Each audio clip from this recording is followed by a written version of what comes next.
אני מכירה את אגודת צער בעלי חיים משנת בערך 52 או 54, שהתחלתי להיות פעילה בזה, בתור מתנדבת. והבנתי את הרקע שקדם לי, שהקים את האגודה בזמן שהאנגלים היו בישראל, והם עשו התחלה כמה שאפשר, ובסוף פנו לאנגליה, לאגודת צער בעלי חיים של אנגליה, ושלחו להם אפשרות לקנות איזה מקום, וקנו את המקום שהיה ברחוב סלמי. ושם הקימו את האגודה עד לעברה למקום החדש ברחוב הרצל.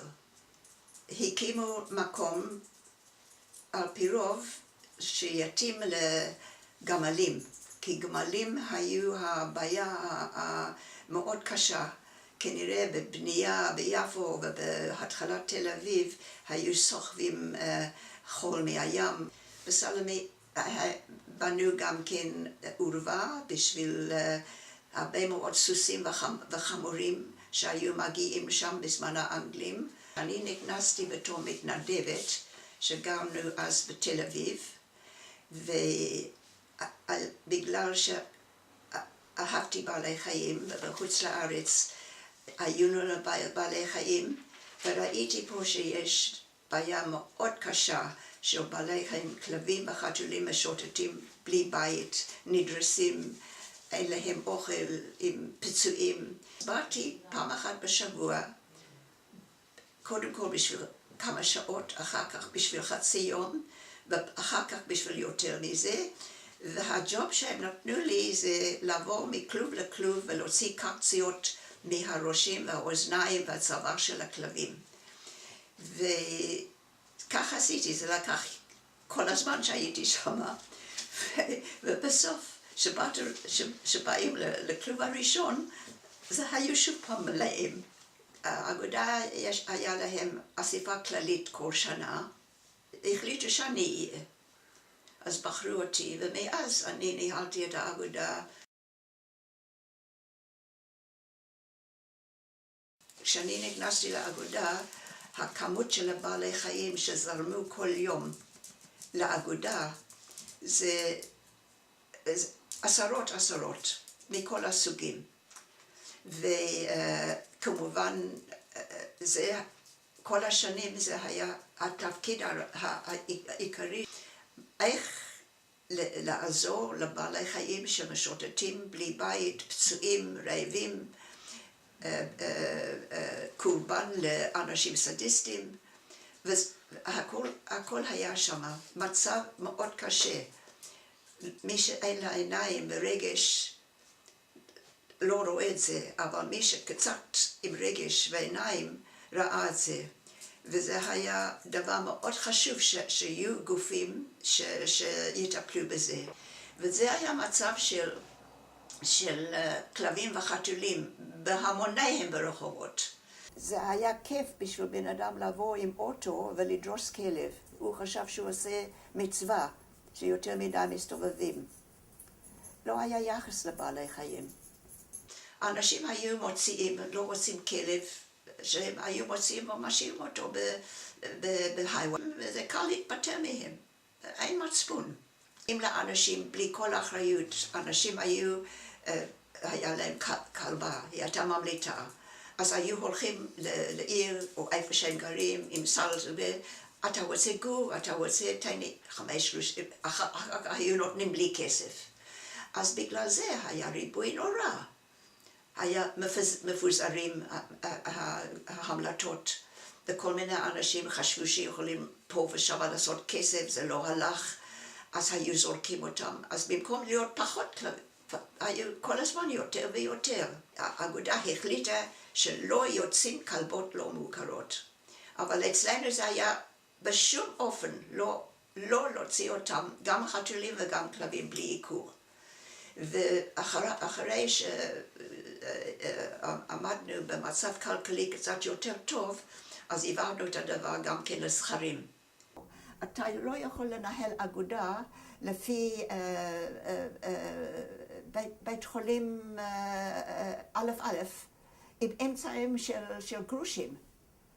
אנשים לא נתנו, הממשלה לא נתן, אף אחד לא נתן. היית צריכה למצוא כסף ולמצוא אוכל. אתה חושב שקנינו אוכל? אספנו אוכל. ירק אספנו, לחם אספנו, הכל אספנו. הכסף שלנו הלך רק על דברים חיוביים.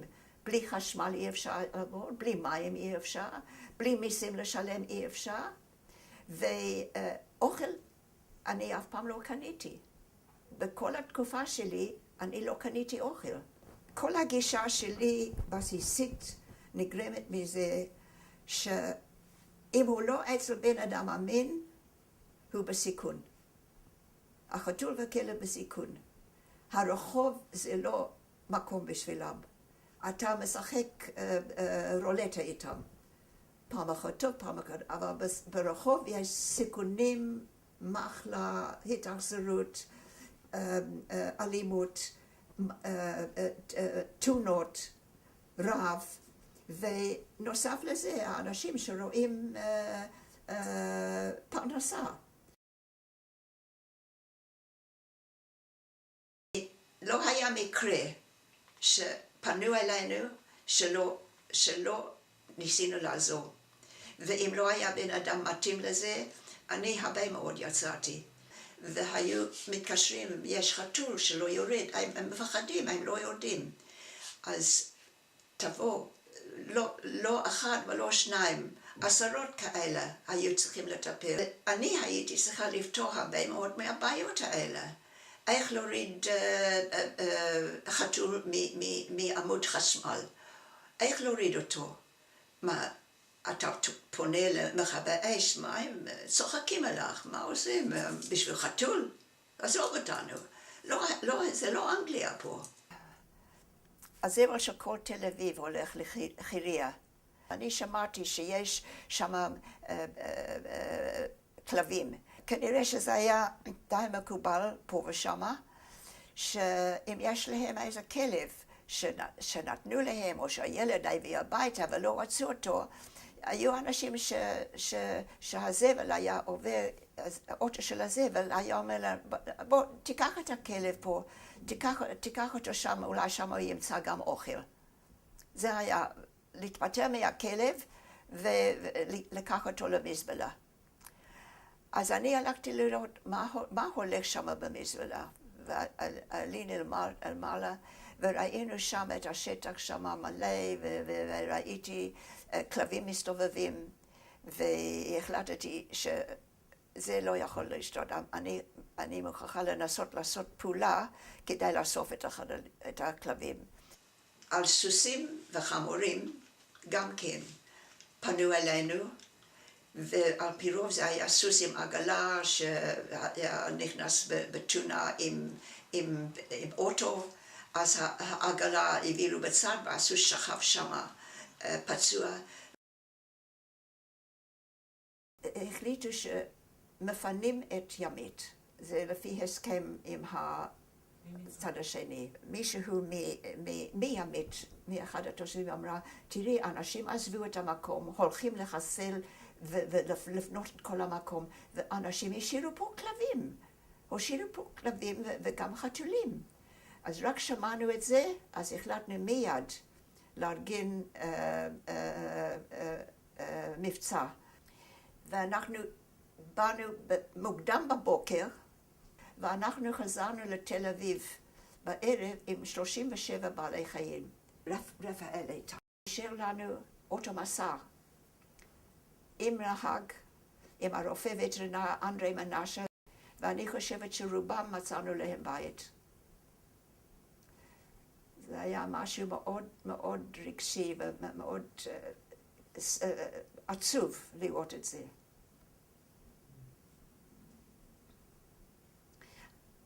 אבל טוב שיש עוד אזרחים שהם ראו שאנשים עזבו עם כל המטלטלים שלהם, ואת הכלב השאירו אחורה, לא לקחו אותו. מה הם חושבים שיהיה לכלב? ולמה לא לקחת אותו?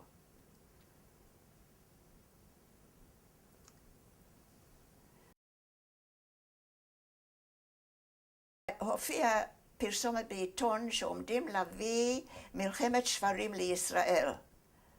דבר גדול, ואיפה זה יהיה? בבלומפילד. מלחמת שברים בבלומפילד, על הדלת של צער בעלי חיים. אז החלטנו, אנחנו נלך נגד זה. אנחנו התקשרנו עם עורך דין, והחלטנו מה אפשר לעשות עכשיו למנוע את מלחמת השברים. אז קודם כל היו פרסומות בעיתון שעומד לגור ושאנחנו מתנגדים לזה ואנחנו נלחמים לזה, והלכנו לבית המשפט כדי לאסור את הופעת המופעה הזאת בישראל. והצלחנו. הם לא אמרו שאי אפשר להציג את ההופעה, אבל הם הגבילו אותה בכל מיני דברים שלא נתן לו כל אפשרות לעשות את זה.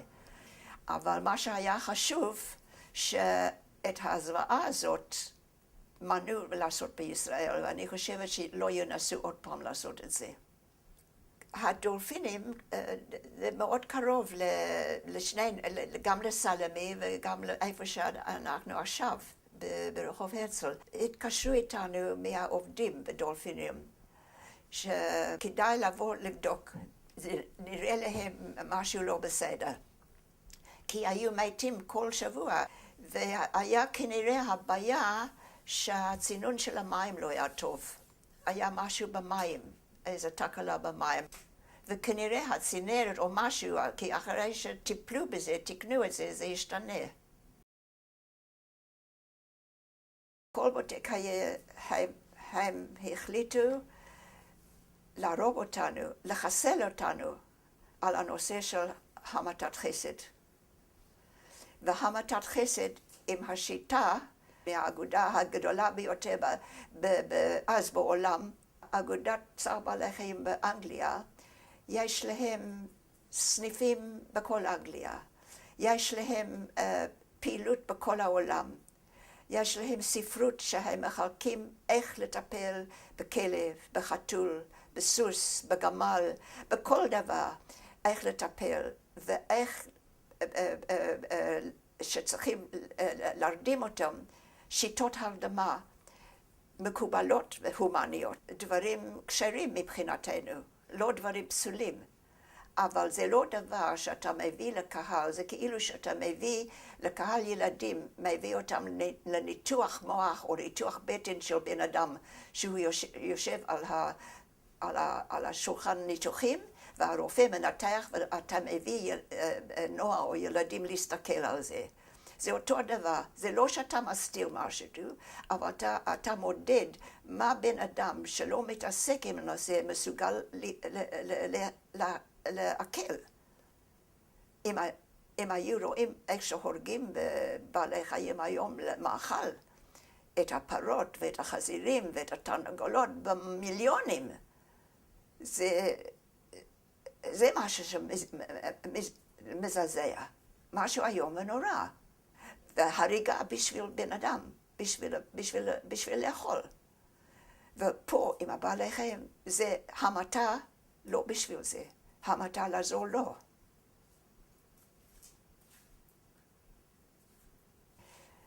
אנחנו אמרנו לרפי גינת לפני השידור, אמרנו, יש לנו פה הוכחות, מסמכים מהעולם, מהאגודה הכי גדולה בעולם, שהנתונים, זה לא צודק מה שאת אומרת, זה לא נכון, אבל הוא אמת, זה לא אכפת לו. זה היה תוכנית מזעזע, עם מוזיקה מפחיד, ואני אישית סבלתי מזה. עשו לי בתור רוצחת. לא פעם או פעמיים שאנשים התחילו לבוא, אנשים אחרים באו וצעקו במשרד, נאצי, רוצחת, והתמוטטות עם אנשים שהיינו צריכים לערב את המשטרה עם זה. ומישהו עבר באוטו וצעק עליי, רוצחת! רוצחת, כל בוטק. זה לא נעים. כן. וללא צדק. זה ללא צדק. עשינו מסיבת עיתונאים מיד אחרי הקולבוטק.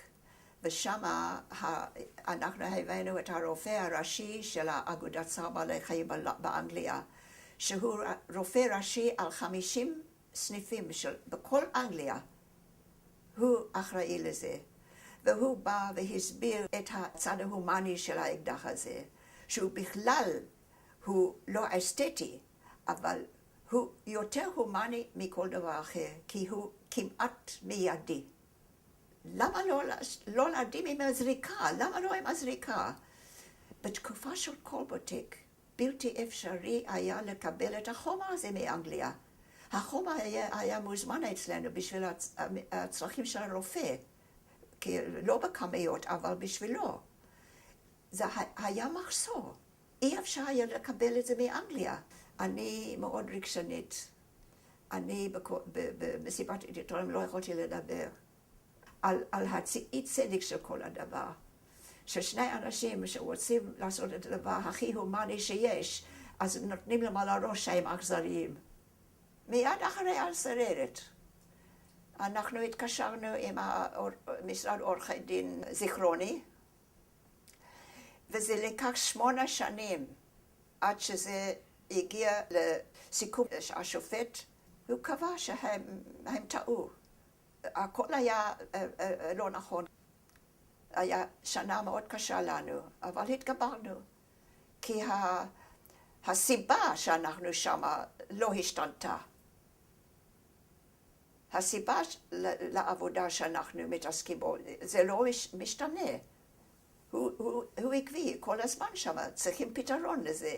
וזה נתן נשק לכל מי שרצה להתחרט איתנו, להגיד שהם יותר טובים, ולעשות פרסומת, אבל התגברנו על זה, כי המציאות זה מה שחשוב. המציאות תמיד הייתה שאנחנו אף פעם לא סירבנו לקבל כלב. את הכל שהביאו קיבלנו, ומתי שביקשנו ממנו לצאת להביא כלבים, הכל קיבלנו, והמספרים היו מאוד גדולים. היום גם כן יש ויכוח עם כל האגודות, שאין מנוס מהמתת חסד אם אתה רוצה לעשות עבודה מושלמת, ולא לעשות חלק מהעבודה ולהשאיר את היתר בשביל סבל וכאב וזוועות. אם אתה רוצה, אז זה רק כמו שהאגודות הגדולות, כמו צער בעלי חיים באנגליה והאגודה באמריקה, כל האגודות הגדולות. זה הכל טוב ויפה, היום משתמשים מאוד חזק בעיכוב וסירוס, וזה טוב מאוד. אנחנו עשינו את זה הרבה מזמן, הכרנו את הקשר, אבל זה לא פותר את הבעיה. זה עוזר, אבל זה לא פותר.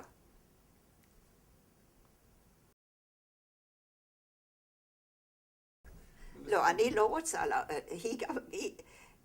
היא תופסת את המקום. השנייה הולכת על הבקעים, היא אוהבת לעמוד לי על הרגליים. טינה! מספיק שהיא בקנה בה. הם כולם צמחונים. אני אף פעם לא אכלתי את הכלב בבשר. אתה תשתומם מה שהיא מקבלת לאכול. היא מקבלת פסטה וגזר, דק, לא חסל שלם, ופטרוזיליה, ושום, וגבינה צהובה, וקוואקר. והכל מעובב, ומלקקים את הצלחת בסוף. מנקים, אני לא צריכה ללחוץ אותו.